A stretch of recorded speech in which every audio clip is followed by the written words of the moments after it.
नमस्कार, मी स्वर्णाच फॅशन क्लबमध्ये तुमचे खूप खूप स्वागत. आज आपण नाईट गाऊन शिवणार आहोत आणि त्यासाठी मी 2 मीटर कपडा घेतलेला आहे. मी हा कपडा छटाकावर आणलेला आहे. छटाकावरच्या कपड्याचं शिवणार आहे. पहा, खूप सुंदर असा होणार आहे. त्याची उंची डबल घडी घालून घेतली, म्हणजे 4 पदरी घडी घालून घेतलेली आहे. पुढचा फ्रंट आणि मागचा बॅक साईड आणि फ्रंट साईड एकदाच काढणार आहे. तर उंची मोजून घेतली. तर उंची मोजल्यानंतर बघा, घेर रुंदी पण दाखवलेली आहे. स्क्रीनवर मापे पण दिलेले आहेत. शोल्डर घेतले, असा मोंढा घेतला, 6 इंच मोंढा, 6 इंच शोल्डर. आता छातीचा भाग घ्यायचा आणि एक रेष ओढून घ्यायची आणि पुढे शिलाई मार्जिन घ्यायची. आता कारण गाऊन कसा असतो, मोठा असतो, लूज असतो, त्यामुळे छातीचे माप थोडे जास्तच लागते. आणि जो मोंढ्याचा आकार आहे आर्मोलचा, तो टाकून घेतला आणि पुढचा आणि मागचा मोंढ्याचा आकार देऊन घेतलेला आहे. आता गळाची रुंदी घेतली 2.5 इंच आणि पुढचा गळा जेवढा करायचा आहे तेवढा एक चौकोन बॉक्स आखून घेतला आणि त्याला गोल गळ्याचा आकार देऊन घेतला. त्यामध्ये 8 इंच एक रेष निशाणी करून 8 इंचावर कसा म्हणजे जसा व्हिडिओ दाखवला त्याप्रमाणे गोल आकार टाकून घेतलेला आहे. एका मोंढ्याच्या साईडने 1 इंच किंवा 1.5 इंच तुमच्या आवडीनुसार तुम्ही कमी जास्त करू शकता. तर दोन्ही आकार आपल्याला कट करून घ्यायचे आहेत. आता छातीचे माप टाकले. छातीच्या मापापासून सीट उंचीपर्यंत माप टाकायचे आणि आपल्याला खाली असे क्रॉसमध्ये घेऊन एक क्रॉस आपल्या घेरापर्यंत रेष ओढून घेतलेली आहे. क्रॉसमध्ये खूप सोप्या पद्धतीने दाखवलेले आहे. तुम्ही सहज घरी शिवू शकता आणि खूप कमी किमतीमध्ये हा गाऊन तयार झालेला आहे. हा गाऊन जर तुम्ही घ्यायला गेलात तर 350-400 रुपयाला सहज मिळू शकेन तुम्हाला. पण हा माझा 180 रुपयामध्येच माझा हा गाऊन तयार झालेला आहे. पहा, माझी जी आखले होते, जसे आखले तसे मी कट करून घेतले. आता एक साईड एक जो पार्ट आहे तो आपल्याला साईडला काढून घ्यायचा. हे पहा, आणि आपण पुढचा फ्रंट आहे ते कट करून घेतला. जो आर्महोलचा आकार आहे मोंड्याचा, तो कट करून घेतला आणि गळ्याचे दोन्ही आकार कट करून घ्यायचे. हे पहा, दोन्ही आकार कट करून घेतले आणि जो मधोमध कट करून त्याचे 2 भाग कट केलेले आहेत, तयार केलेले. आता पुढचा फ्रंट तयार झाला. आता बॅक साईडचा तयार करूया. बॅक साईडचा गळा कसा कमी असतो, त्यामुळे गळा रुंदी टाकून 3 इंचाचा गळा घेऊन मी गोलाकार टाकून घेतलेला आहे. तर तोही कट करून घ्यायचा. आपले दोन्ही पार्ट तयार कट झालेले आहेत. आता बाही काढायची आहे. बाही काढण्यासाठी मी जेवढी मापाची बाही लागते तेवढ्या मापाचे कापड कट करून घेतले आणि डबल गडी घालून घेतलेली आहे. तर उंची तुम्ही कमी जास्त करू शकता. आर्महोलचा आकार देण्यासाठी 3 इंच घेतले आणि मच्छी कटचा आकार देऊन घेतलेला आहे. तुम्ही नवीन जरी शिकत असाल तरी तुम्ही सहज शिवताना इतका व्यवस्थित शिलाई पण दाखवलेली आहे त्याची आणि कटिंग पण दाखवलेली आहे. तुम्ही व्हिडिओ स्किप करू नका, म्हणजे तुमच्या संपूर्ण लक्षात येईल. स्किप जर केला व्हिडिओ तर लक्षात येणार नाही. त्यामुळे व्हिडिओ स्किप न करता पहा, म्हणजे तुमच्या लक्षात येईल. हे पहा, आता दंडगेराचे माप घ्यायचे आणि असे क्रॉसमध्ये कट करून घेतले. आता आपण मशीनवर त्याची शिलाई करूया. आपण जो पुढचा पार्ट जो कट केलेला होता गळ्याचा आणि जो मोठा एक पार्ट कट केलेला होता त्याला आपल्याला अशी पायपिंग करून घ्यायची आहे. तर क्रॉस पट्टी काढलेली आहे मी. आपण जशी गळ्याला पायपिंग करतो त्या पद्धतीने 1.5 इंचाची पट्टी काढून मी डबल घडी घालून घेतली आणि साईडला मी पायपिंग करून घेणार आहे.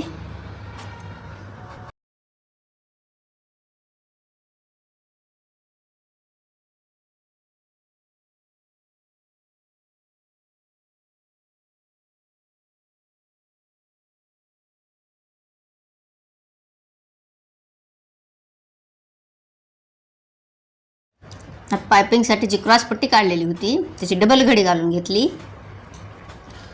आणि अशी डबल घडी घालून जसे व्हिडिओ दाखवले त्याप्रमाणे जॉईंट करून घेतली.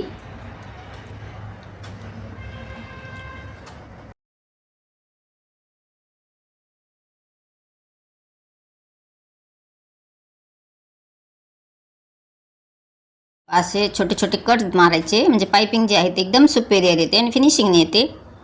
असे दुमडून घेऊन जशी आपण ब्लाऊजला पायपिंग करतो त्याच पद्धतीने पायपिंग करून घेतलेली आहे. आणि कॉन्ट्रास्ट कलरचे कापड वापरल्यामुळे अजूनच सुंदर जो गाऊन आहे तो एकदम सुंदर दिसतो.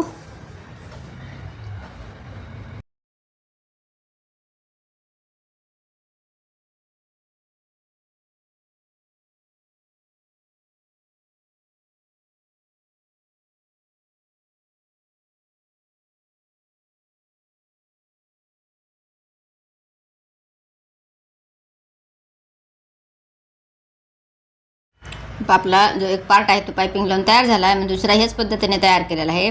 आपल्याला आता हुक लूक पट्टी लावायची आहे. त्यासाठी मी 3 इंचची पट्टी घेतली आणि त्याची डबल घडी एकदा वरच्या साईडने मुडपून घेतले दुमडून आणि परत डबल घडी घातली. पहा असे खालच्या साईडने दुमडून घेतल्यामुळे जी आपण पायपिंग केलेली आहे त्याला फिनिशिंग येते. आणि असे व्यवस्थित ठेवून घेऊन जॉईंट करून घेतले. खालच्या वरच्या साईडला लॉक करून घ्यायचे, म्हणजे पट्टी जी आहे ती एकदम अटॅच होऊन जाते. एक्स्ट्राची पट्टी जी आहे ती कट करून घेतली. तर ह्याच पद्धतीने दुसऱ्याही पार्टला मी त्याच पद्धतीने करून घेणार आहे. हे आपले दोन्ही पार्ट तयार झाले हुक लूक पट्टी लावून. आता गळ्याला जे आहे ते गळ्याला पायपिंग लावायची. तुम्ही आधीही पहिल्यांदा सुरुवातीला जशी मी लावली होती ती पायपिंग अशी गळ्याच्या साईडलाही नेता येते, पण हुक लूक पट्टीला लावण्यामुळे मी अशी ह्या पद्धतीने पायपिंग लावून घेतलेली आहे. तुम्ही तसेही लावू शकता. ह्याच पद्धतीने छोटे छोटे कट्स मारायचे आणि पूर्ण पायपिंग लावून घ्यायची. गळ्याकडच्या साईडला म्हणजे हुक लूक पट्टीच्या साईडला मी दुमडून घेतले.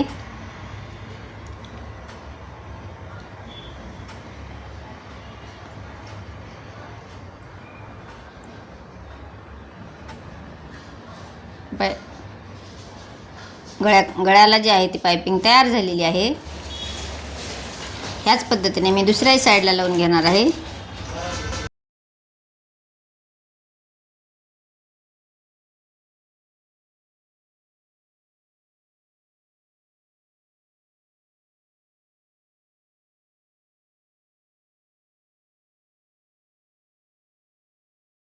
दोन्ही पार्ट पायपिंग लावून तयार झालेले आहेत. आता आपण हे जी पूर्ण पुढचा फ्रंटचा तयार केला होता त्याचा एकदम पहा गळ्यात जो कट केलेला आहे त्याचा एकदम मध्य सेंटर काढून घेतला आणि त्या सेंटरवर 3 किंवा 4 अशा प्लेट टाकून घ्यायच्या. आता 3 प्लेट टाकलेल्या आहेत. तुम्ही छोट्या आल्या तर 4 प्लेटही टाकू शकता. मी 3 प्लेट टाकून एक टिप मारून घेतली. आता आपण जी गळ्याची जी डिझाईन तयार केलेली आहे ती याच्यावर अटॅच करायची. असे व्यवस्थित ठेवून घेऊन पिन लावून घेतल्या म्हणजे आपल्याला टिप मारायला जे आहे ते सोपे जाते. त्याआधी पहा खालचे जे पार्ट आहे त्याला आपण टिप मारून घेऊया, म्हणजे गळा जॉईंट करायला सोपे जाते.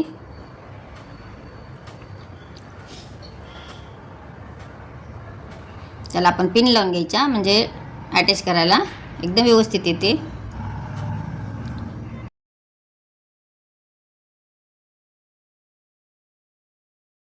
पिन लावून घेतल्या. आता जो पायपिंग आहे त्या पायपिंगवरून आपल्याला पायपिंगच्या साईडने आपल्याला अशी टिप मारून घ्यायची, म्हणजे दोन्ही पार्ट एकमेकाला जॉईंट करून घ्यायचे. जसा कट केलेला होता तसाच आपण तयार केलेला आहे त्याच पद्धतीने आपल्याला त्या गळ्याच्या आकारावर असा जॉईंट करून घ्यायचा आहे. बरोबर आहे का नाही एकदा चेक करत चालायचे, म्हणजे आपल्याला खालीवरी होणार नाही किंवा पार्ट मागे पुढे होणार नाही ही काळजी घ्यायची.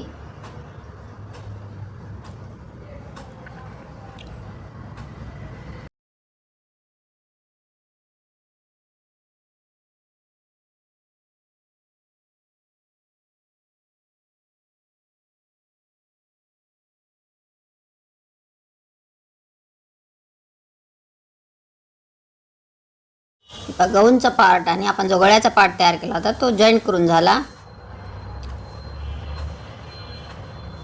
एकदम परफेक्ट आणि फिनिशिंगने आलेला आहे. आता ह्याला आपण डबल टिप मारून घेऊया, म्हणजे एकदम अटॅच होऊन जातो. एकदा चेक करायची व्यवस्था आलेली आहे का. ह्याला डबल टिप मारून घेतली. गाऊनला फिनिशिंगही दिसते आणि जे पार्ट आपण अटॅच केलेला आहे तोही व्यवस्थित होतो. हे पहा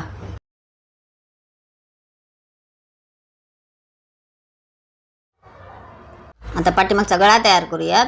बॅक साईडचा जो पार्ट आहे त्याला गळा कट करायचा आहे. तर मी जसा कट केलेला बॅक साईडचा गळा होता तो तसंच एक आयताकृती कापड घेऊन पूर्ण गळा आखून घेतला आणि 1 इंचाची शिलाई मार्जिन ठेवून कट करून घेतला. पहिली रेष पूर्ण कट केली बरोबर आणि 1 इंचाची शिलाई मार्जिन ठेवून खालचा पार्ट कट केला. आता एका साईडला दुमडून घेऊया.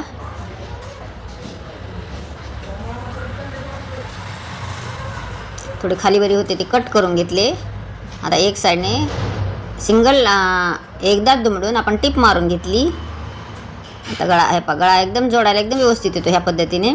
आता जसा कट केलेला आहे अंश तयार केलेला आहे त्याच पद्धतीने ठेवून घेऊन टिप मारून घ्यायची, म्हणजे गळ्याची पट्टी आणि ड्रेसचे गाऊनचा जो गळा आहे तो अटॅच करून झाला.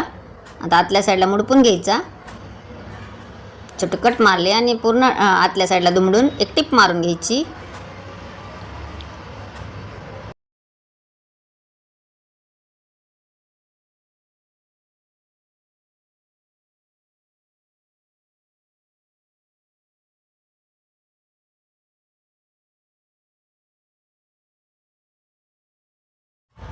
हे गळा जॉईन करून झालेला आहे. आता शोल्डर जॉईन करूयात. दोन्ही पार्ट एकमेकावर असे व्यवस्थित ठेवून घ्यायचे आणि शोल्डर जॉईन करून घ्यायचे.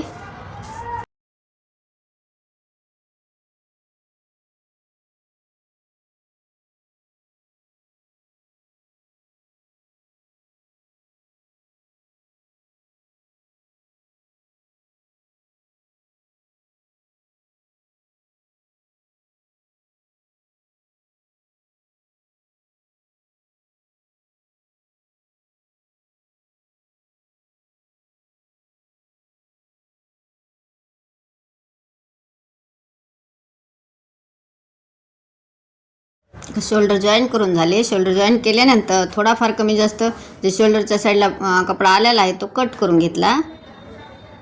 तुमचा नाही झाला तर हरकत नाही, पण जर थोडाफार असा होत असेल तर काही प्रॉब्लेम येणार नाही. असा कट करून घ्यायचा आणि जी स्लीव्ज आहे त्याला मी खालच्या साईडने टिप मारून घेतली. दोन्ही स्लीव्ज ह्या पद्धतीने तयार करून घेतल्या. आता कसे जॉईन करायचे ते पाहूया. जशी आपण ब्लाऊजला जॉईन करतो बाई त्याच पद्धतीने आपल्याला गाऊनला जॉईन करायचं आहे.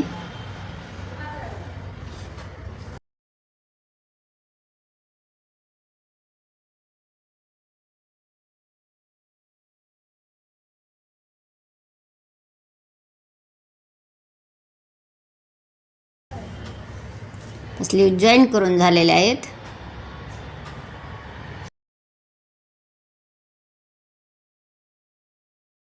एक साईडची स्लीव जॉईन करून झाली. ह्याच पद्धतीने दुसरी साईडची स्लीव जॉईन करणार आहे. दुसऱ्या साईडची ह्याच पद्धतीने जॉईन करून घेतली. आता साईडची जी फिटिंग आहे ती फिटिंग मारून घ्यायची.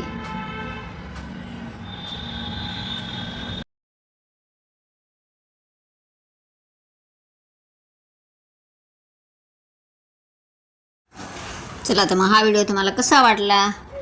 जर तुम्हाला जर काही अडचणी असतील तर नक्कीच कमेंट करा. तुम्हाला अजून नवीन नवीन काय शिकायचं आहे हेही मला कमेंट करून सांगा. मी दाखवण्याचा प्रयत्न करेन आणि तुम्हाला माझे कोणते व्हिडिओ आवडतात हेही मला सांगायला विसरू नका. आपली फिटिंग मारून झालेली आहे. आता खालची जी आहे ते जो घेर आहे खालचा घेराला आपल्याला दुमडून टिप मारून घ्यायची. फिटिंग पूर्ण मारून झाली. आता खालच्या घेराला जे आहे ते टिप मारून घेणार आहे. चला तर मग जर व्हिडिओ आवडला असेल तर तुमच्या मित्रमैत्रिणींना शेअर करा. व्हिडिओ आवडला तर एक लाईक करा. चॅनल नवीन असाल तर सबस्क्राईब करा. भेटूयात अशाच नवीन व्हिडिओमध्ये.